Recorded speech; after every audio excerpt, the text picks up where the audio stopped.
country bombarded with fake news almost every day, you as MIL students should know how to be well informed and how to be news literate. In this video, I will talk about two things. The first one is we will define misinformation, disinformation, and malinformation. And the second one would be the four emerging models of disinformation in the Philippines.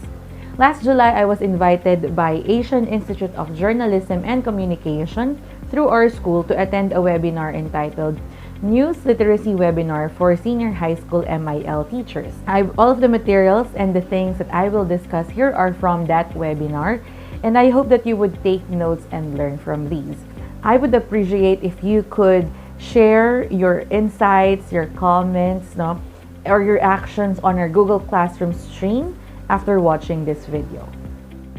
According to the Global Disinformation Order study done by Bradshaw and Howard from University of Oxford, the Philippines showed evidence of organized social media manipulation by government and political parties. It is done by cyber troops. And when we say cyber troops, these are government or political party actors tasked to manipulate public opinion online. And these cyber troops use fake accounts or bots, okay, which are highly automated accounts, and they are designed to mimic human behavior, and these are still controlled by humans. Okay, and we Filipinos are vulnerable to media manipulation because 96% of internet users here in the Philippines are also Facebook users. According to datareportal.com, a Filipino spends 3 hours and 53 minutes daily in using social media. That's why these cyber troops use Facebook as their platform. So what do? They spread pro-government or pro-party propaganda. They attack the opposition. They drive division and polarization. And they stop the participation of people through hate speech or harassment. So in misinformation, it means that the information is false, but the person disseminating it believes that it is true. It could be common to the titas and titos of Facebook, wherein they would share information about losing weight or whitening or gaining easy money. Why would they share such things? Because the content is misleading. The photos could be cropped. The words or quotes or statistics are chosen selectively. For example, a Rappler article pointed out how a simple statistic can trick people. On August 22, 2016, there was a Senate hearing on extrajudicial killings. The then Senator Alan Peter Cayetano presented this declining number of murder and homicide cases since President Duterte assumed office.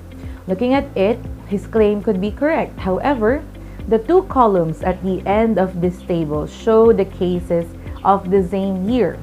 One is from January to June 2016, and the other is from July 2016 to August 3 of the same year. This means in 2016 alone, there are already 50 cases, which is the highest among all years presented. And that's how they can manipulate or how they can show misleading content. Another information disorder that we should fight is disinformation. So it's when an information is false and the person disseminating it knows it is false. So in this scenario, in this model, the person is intentionally lying. So the problem here is one genuine content, is being shared again that is out of its original context. So we call this false context. For example, this set of photos was shared on Facebook along with the claim that Catholic priests did a ritual or a witchcraft that would lead to Duterte's death. The truth is, it was a symbolic street theater activity called Lamay sa Demokrasya that was done in Padre Juana Street in Manila, which was held last May 2018. Rappler has a special section called Fact Check, wherein they debunk the false information that circulates on social media. This could help media consumers to verify their information. So whenever you see posts with captions like CTTO, or credit to the owner, or it's from a Viber group, it's a text message, or it's based on an article but the sources are not indicated at the end of it, make sure to think if it's worth sharing. Make sure if it is true. So another kind of disinformation is content manipulation. It is practiced by editing photos or videos to deceive the audience. For example, in 2016, a digital page of Manila Bulletin was edited saying that Bong Revilla eyes Palawan to be the next Bilibid prison. The manipulated photo was posted on a Facebook page called Trapolitics.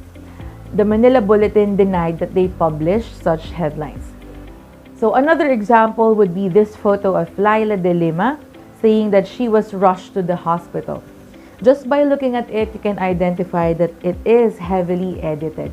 The words live, breaking news, and a timestamp were added so it would look like a screenshot from a breaking news.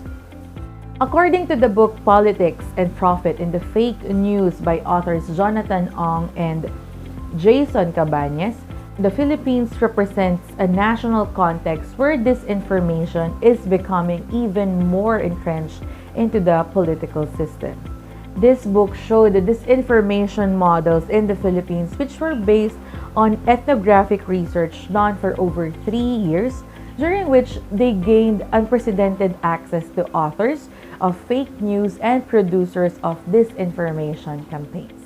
The first one is the state-sponsored model. In this model, government agencies are involved in maintaining the popular support for the current administration. The main objective of this is to discredit opposition voices and mobilize support for administration policy. The second model is in-house staff model. This shows how a chief of staff in a politician's office leads an in-house staff to conduct disinformation campaigns that results in online political trolling. The main objective of this is to defend their politicians against attacks. So without mentioning any examples, I know that if you are exposed to social media articles, in the comment section, you can see this kind of models. The third one is advertising and PR model. Politicians and or their private sponsors outsource trolling jobs to disinformation consultants for hire. And these people are advertising and PR experts. So the main objective is to build image. Most politicians would have their PRs, no? And the way they talk, the way they dress or they present themselves, what they wear, the color of what they wear, all of these are PR.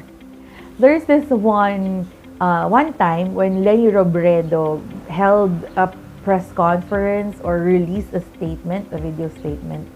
And then there are books aligned on her desk, and that alone symbolizes something. So the way she would present herself as a very caring mother, although it could be real, but it's also part of PR. Another would be Mar Rojas. Whenever there are elections, he would present himself as a very poor man, while most politicians would present themselves as poor. So that's an example of PR or advertising.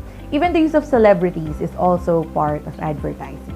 The last model of disinformation is clickbait model. When we say clickbait, it is emotionally arousing and headlines are sensationalized to lure the visitors of the website. So when one uses this model, it is primarily